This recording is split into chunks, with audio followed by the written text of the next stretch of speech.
What's up, everyone? Welcome back to Kane's Game Review. This game was bad. Honestly, the first two periods of this game were kind of fine. We sort of forget that based on last season that the New York Islanders are still a good team. They're a team that had gone to the Eastern Conference Finals in 2 or 3 years or something. 3 or 4 years. They've been good. They've been very good. They've got a coach in that system who is very much like Barry Trotz.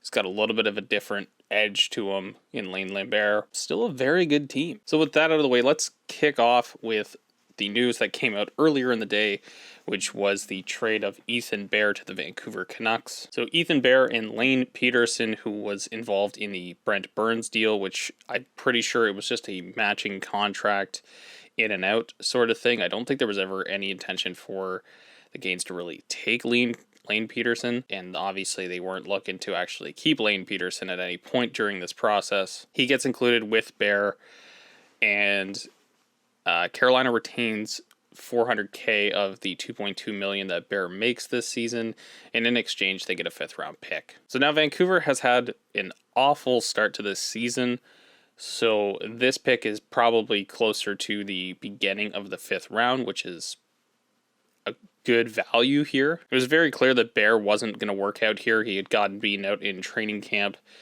He had kind of taken his, what I would assume was more or less his qualifying offer from the Canes in the offseason. But this is a player that didn't really fit into Rod's system. They tried him out at that one, that first pairing right D slot last season with Jacob Slavin. He very quickly got beat out of that role by Tony DeAngelo.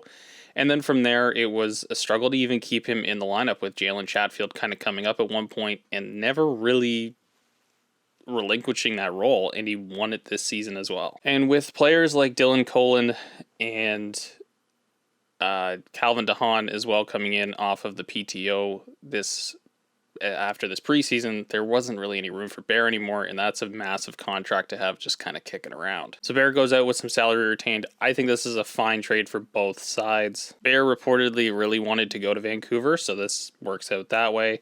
The Canes did not need to add a player. I know there was talk of Niels Höglander. I don't know if that was ever an actual possibility. Niels Höglander is a pretty decently touted prospect who's been struggling in Vancouver's system. I don't know if there would have been nowhere to put him. He would have had to go to Chicago anyway, so I think that's probably why that never really formulated in this trade. However, with that in mind, Canes kind of do right by the player here, get him where he wants to be.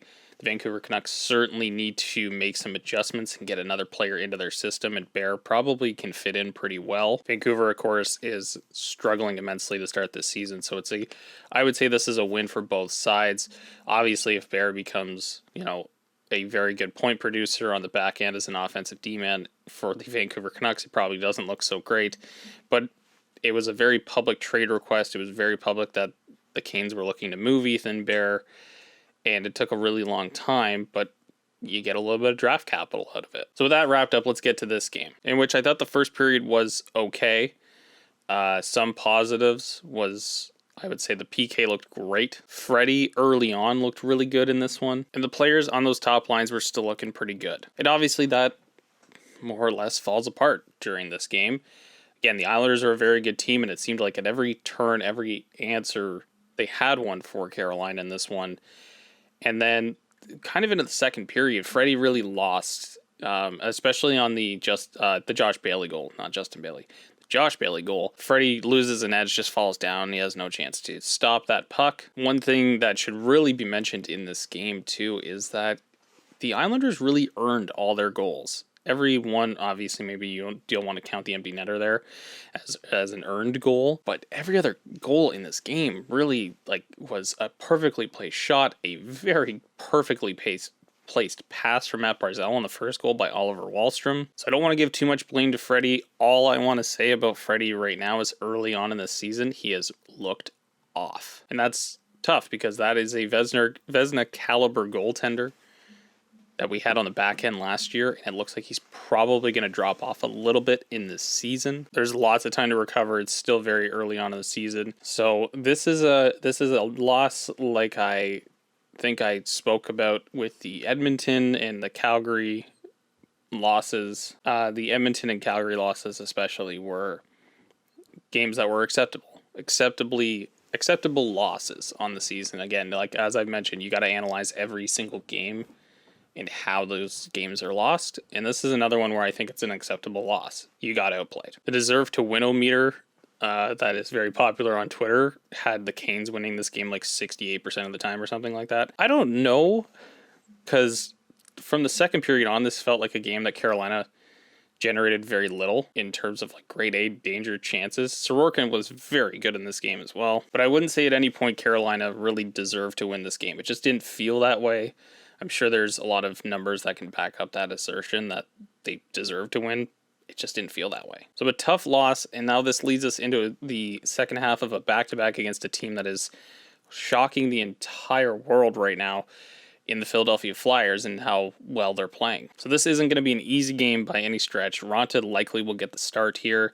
I'm sure there's going to be probably a change in the lineup here. Hopefully we don't see Martinook on the top line again, as that was an adjustment that was made, and God, we got to stop doing that. But this leads us to a game against the Flyers early on the season. They're going to be a tough team to play against, but a very good test game for the Canes. So that will wrap up a less than stellar performance in this one from the Canes. Some players looked very good. Some players looked real bad. Obviously, some early season concerns. I think I mentioned that. I think Freddie is the big one that we maybe should be a little bit concerned about. But other than that, still pretty good. Very good start to the season for Carolina.